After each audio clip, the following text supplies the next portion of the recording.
मनसे नेत्यांची आज सकाळी 11 वाजता शिवतीर्थ निवासस्थानी बैठक पार पडणार आहे। आगामी निवडणुकांच्या पार्श्वभूमीवर मनसेची रणनीती ठरण्याची शक्यता आहे। तर ठाकरे बंधूंच्या भेटीनंतर आज मनसेची महत्त्वाची बैठक पार पडते। मनसे नेते, मुंबई शहराध्यक्ष, उपाध्यक्ष यांच्यासोबत राज ठाकरेंची बैठक पार पडेल। उद्धव ठाकरेंनी काल थेट शिवतीर्थ या राज ठाकरेंच्या निवासस्थानी जाऊन राज ठाकरेंची भेट घेतली। या बैठकीमध्ये दोघांमध्ये मनसे आणि शिवसेनेच्या युतीबाबत खलबतच झाली। आपले प्रतिनिधी श्रेयस सावंत आपल्यासोबत जोडले गेलेले आहेत। आपण श्रेयस यांच्याशी बोलूया। श्रेयस, खरं तर आता ही जी बैठक पार पडते, कालच्या भेटीनंतर या बैठकीला विशेष महत्त्व प्राप्त झाले। आतापर्यंत दोन्ही पक्षातल्या ज्या काही नेत्यांच्या प्रतिक्रिया आलेल्या आहेत, नेते अनुकूल दिसत आहेत। बैठकीमधून आता नेमकं काय होऊ शकतं त्याकडे लक्ष असणं गरजेचं आहे।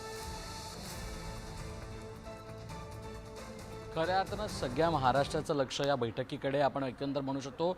महाराष्ट्राच्या राजकारणातली काल भेट जी झाली आहे ती सगळ्यात मोठी भेट होती असं आपल्याला बोलावं लागेल। आणि त्या भेटीनंतरची ही बैठक आहे। आपण बघू शकतो शिवतीर्थ, आपण शिवतीर्थावर आहोत आणि शिवतीर्थामध्ये आता नेते मंडळी येण्याची सुरुवात झालेली आहे। 11 वाजता ही बैठक आहे। 11 वाजता या बैठकीमध्ये काय काय घडेल त्याकडे सगळ्यांचं लक्ष लागलं आहे। मात्र सगळ्यात महत्त्वाची ही गोष्ट आहे की या बैठकीत मनसे अध्यक्ष राज ठाकरे हे कुठे ना कुठे सुविचार करतायत का की काय घडलं, काल काय चर्चा झाली, कोणकोणत्या गोष्टींची चर्चा झाली। कारण आपण एकंदर बघितलं, राज ठाकरे आणि उद्धव ठाकरे एकत्र येतात त्याचा अर्थच हा की शिवसेना ठाकरे गट आणि मनसे एकत्र येत आहे। आता काय काय चर्चा आहे दोन नेत्यांमध्ये झाली आणि तेच चर्चा राज ठाकरे आपल्या पदाधिकाऱ्यांना, आपल्या मुख्य नेत्यांना आज सांगतायत का, त्याकडे सगळ्यांचं लक्ष लागलं आहे। सगळ्यात महत्त्वाचा प्रश्न तो की दसरा मेळाव्याचं आमंत्रण दिलं आहे असं कळतं आहे सूत्रांच्या माहितीनुसार।